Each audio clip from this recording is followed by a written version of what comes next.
Structure de la matière, TD7, question 7.2.2.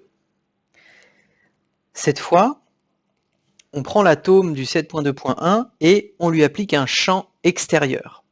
Qu'est-ce qui va se passer? On a vu qu'on a différentes contributions à l'intérieur du matériau diélectrique et que la somme de toutes ces contributions font que cet atome particulier, il va ressentir, par exemple, dans cette direction-là, un champ local, E-loc, d'accord, qu'on a calculé. Donc ça, c'est la somme de toutes les contributions qui agissent sur notre atome en local en termes de champ électrique. On a vu ça dans la première question du TD.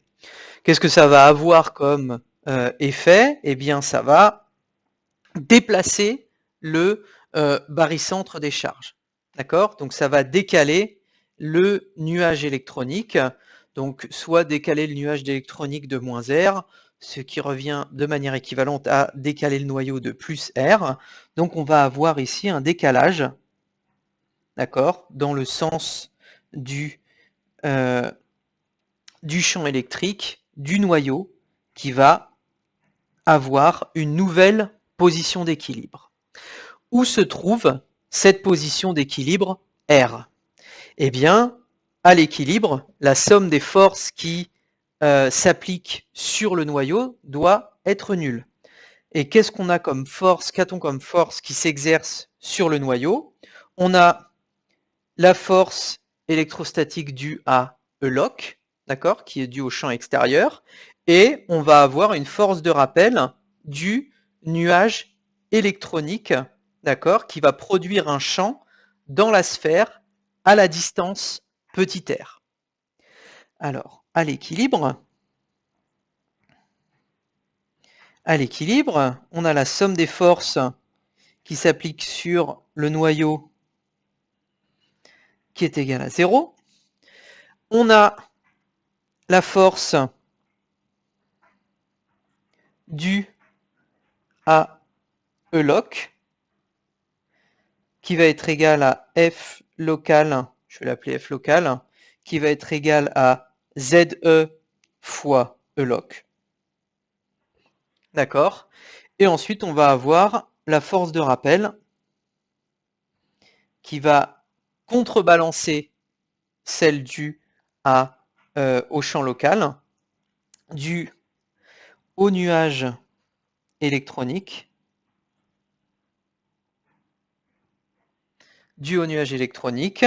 d'accord?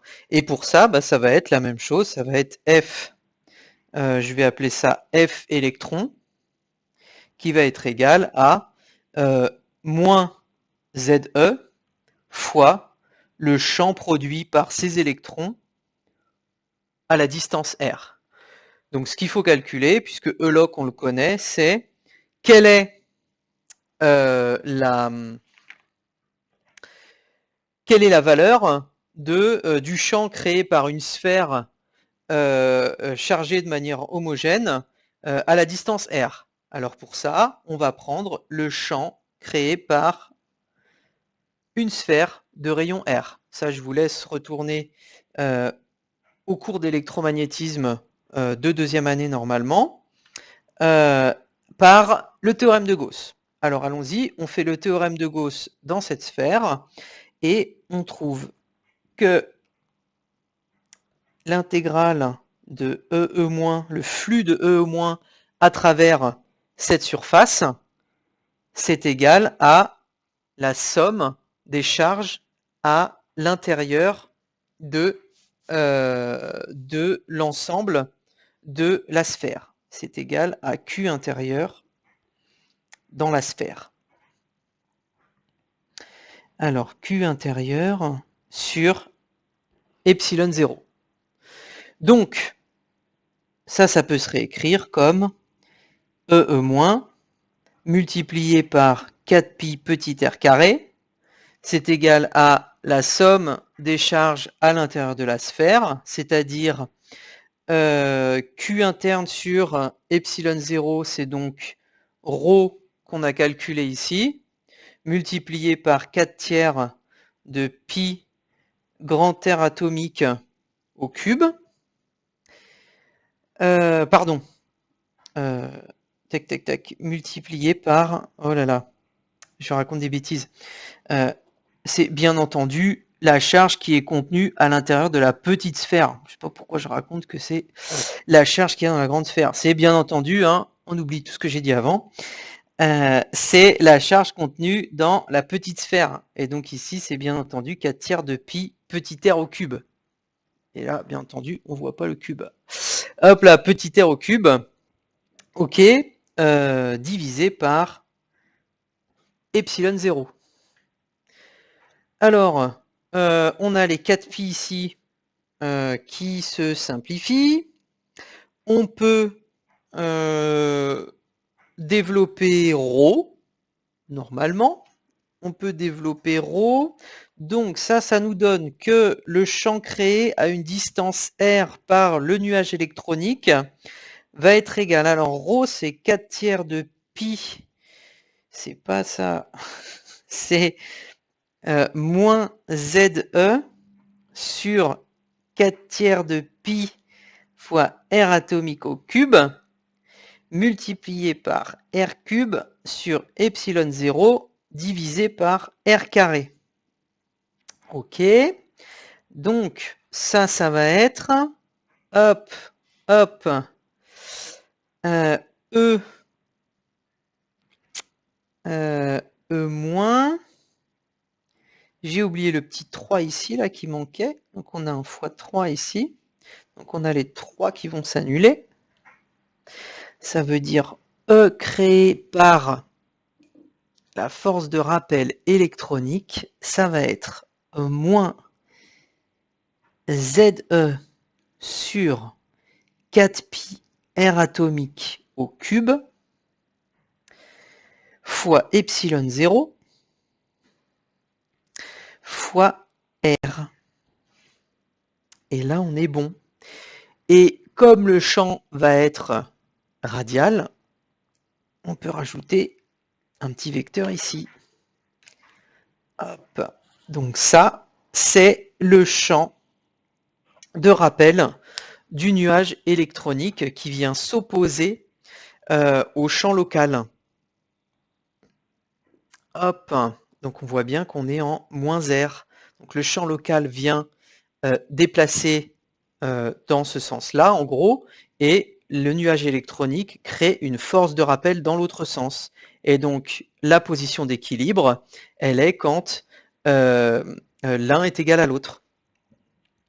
Plutôt que la somme, l'un est égal à moins l'autre, quand la somme est égale à 0. Donc, ça veut dire que notre condition ici sur la somme des forces sur le noyau qui est égale à 0, ça va donner donc ça, ici, la force due au champ local. La force due au champ local, c'est-à-dire ZE fois ELOC, plus donc moins ZE fois... pardon, c'est ZE ici. Oh là là, quelle erreur. Quelle erreur. C'est la force qui agit sur le noyau. Donc bien entendu, ici, c'est la charge du noyau qui intervient et pas la charge du nuage électronique. Hein. Deuxième erreur, carton jaune. Ici, là, c'est bien la charge du noyau qui intervient et pas la charge du nuage électronique. Donc c'est bien plus ZE fois E moins.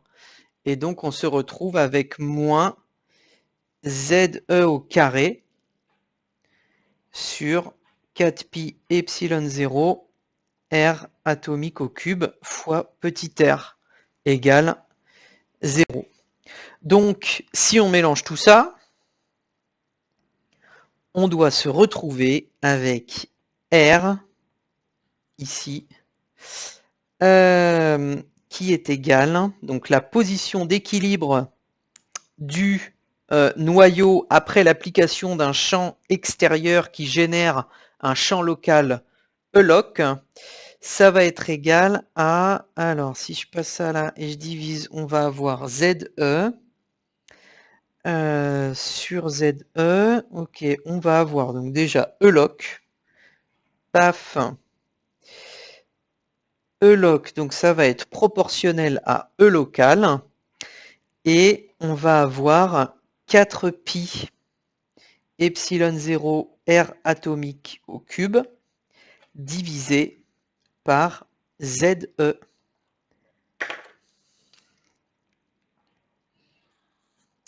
Donc on comprend bien ici que c'est inversement proportionnel à Z fois E, c'est-à-dire que plus le noyau va être gros et plus il va être difficile à déplacer, mais en même temps, plus ici le nuage électronique va être grand, et plus on va pouvoir aisément, plus le rayon atomique sera grand, plus on va pouvoir déplacer facilement notre noyau à ZE constant, hein, je précise.